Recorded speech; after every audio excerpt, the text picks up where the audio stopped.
Cerita seram. Stesen minyak Caltex, Salor. Di Salor, Pasir Mas, ada sebatang jalan yang selalu orang lalu waktu malam ke rumah masing-masing. Di situ terletak sebuah stesen minyak Caltex yang sudah lama ditutup. Pamnya rosak, bangunannya usang, semak samun tumbuh dan tiada siapa yang menjaga.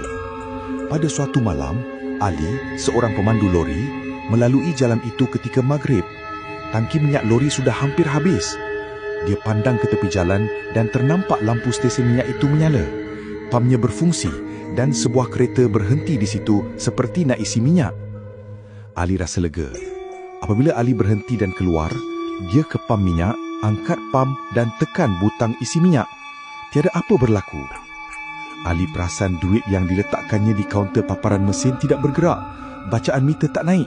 Dia bertanya pada kaunter. Tiada sesiapa menjawab. Hanya bunyi angin malam dan pepohonan yang bergoyang.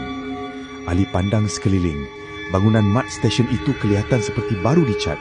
Kerusi dipasang semula, bilik mandi bersih. Tetapi semua itu adalah bayangan samar kerana sekejap tadi dia nampak semak dan lalang tumbuh merata.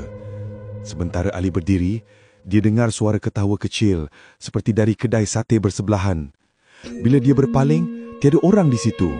Sebaliknya, dari belakang stesen kelihatan kelibat wanita berpakaian putih.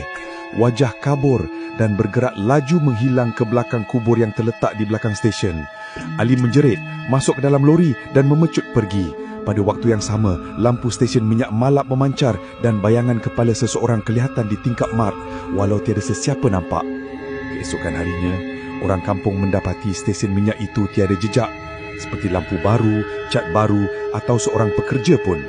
Stesen itu tetap kosong. Hanya ada tanah perkuburan di belakang yang membisik angin dan semag yang bergoyang walau tiada angin.